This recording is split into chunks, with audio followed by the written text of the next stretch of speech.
Now, one of the easiest ways to mitigate risk in real estate is to get educated, like I said earlier. Another way is to work with individuals that are experienced and have a proven track record. And most importantly is to buy right. Now, I want you to remember, you make your money when you buy and you get paid when you sell. Properly structuring a deal and getting the best type of financing in place can make all the difference when it comes to risk.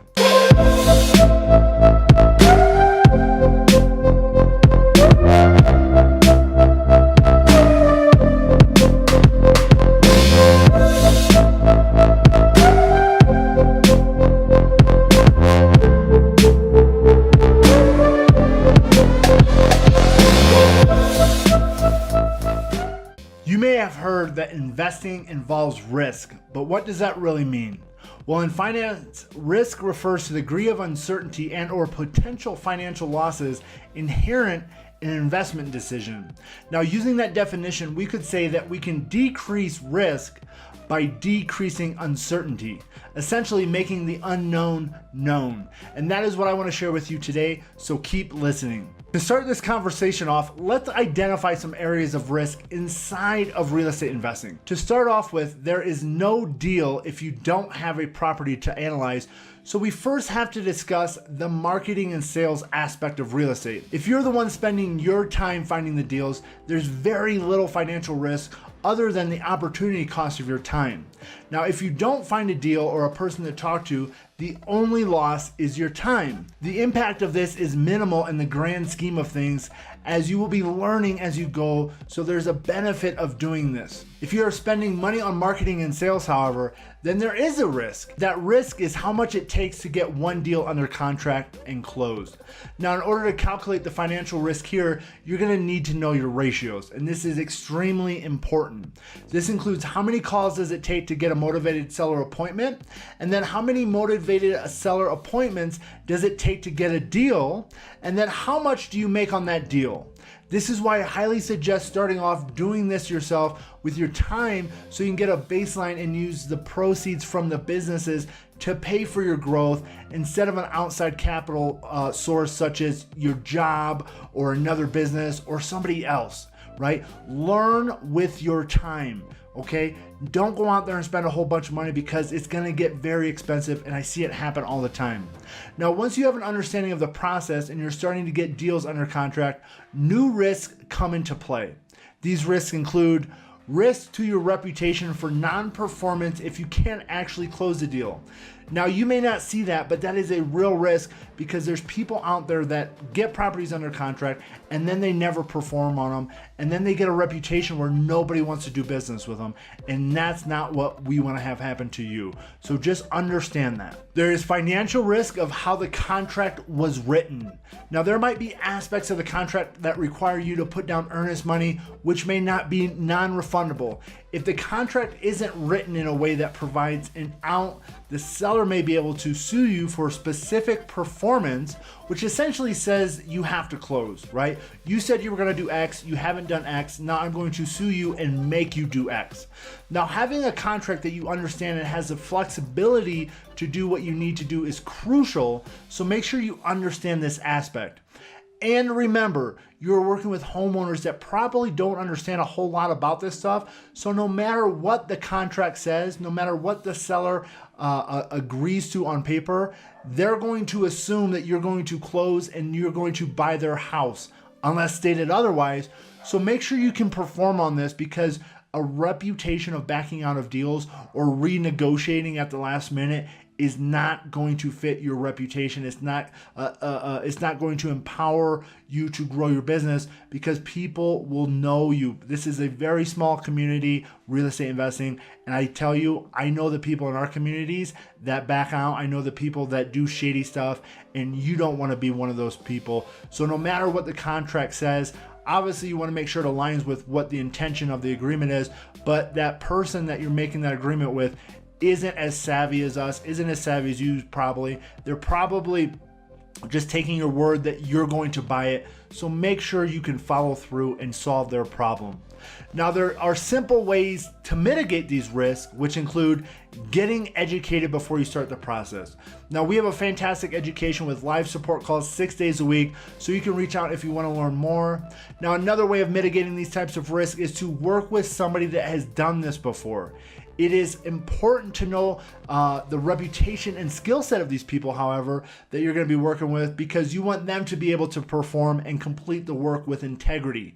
So make sure you choose wisely before working with somebody. Do a background check. Get to know them in their community. There's lots of different ways that you can get a feeling if this is a good person to work with or this is a bad person to work with, because reputation is everything.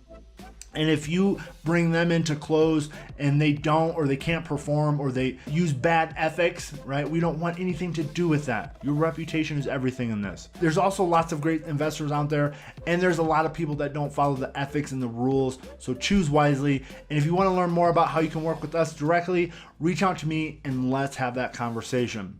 Now let's talk about risks of the actual property. You'll want to assess these risks before actually getting the property under contract, as these risks will vary across different deals. Now let's talk about rehab costs. I would say that this is probably one of the largest risks. Rehab costs can vary across the country, and knowing these costs can really give you a strategic advantage against your competitors.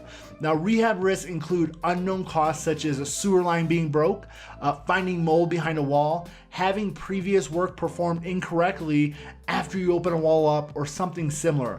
The idea here is you didn't know about it before you made the offer, and it materially affects the budget and timeline. Now, a way to mitigate this type of risk is to work with an experienced individual, such as another investor that has done this before, or an experienced and trusted contractor to help you review the project. Now, of course, education is critical, so make sure you're continuously educating yourself. You're going to hear that in everything I do. Now, another aspect of rehab risk is the actual contractor. Now, there's tons of great contractors out there, and there's others out there that don't perform to the contract, so make sure you work with somebody that is trusted. Now, with that being said, you can be working with somebody that is a trusted contractor, but if you don't know what you're doing, there may be things that get overlooked or not communicated, right? For example, there may be things that are implied but not directly identified, and because of your lack of experience, you won't know, and only after you might think that the contractor wasn't honest, when in reality, it was your lack of experience with the process. Now, nothing ever goes as planned, so make sure you're flexible in the right areas and hold the timeline and budget in other areas. Now, this is the lessons you're going to be learning on the job, and this is why it's best to work with an experienced investor on your first couple of deals, so you can see the process, so you can see the timeline, so you can see the path, and listen to the conversations and see the paperwork, so that you can mitigate risk on your projects.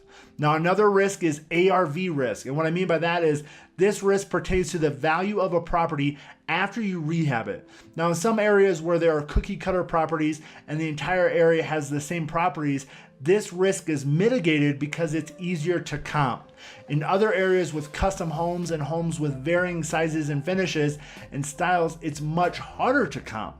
Now, in areas where there are more comps that have sold within the last 90 days with less properties on the market, in higher demand, the risk is less, right? Because you have property that are selling, you got high demand, you got low inventory. Now, in areas with very little recent solds, lots of properties on the market and lower demand, there is a higher risk. Now, you can get this information by talking to local professionals such as realtors, mortgage brokers, title companies, and even other investors. Now, a way to mitigate this risk is by knowing your market. Now, I'm a big believer that you can find a deal in neighborhoods next to your personal house. You just have to know how to look and where to look.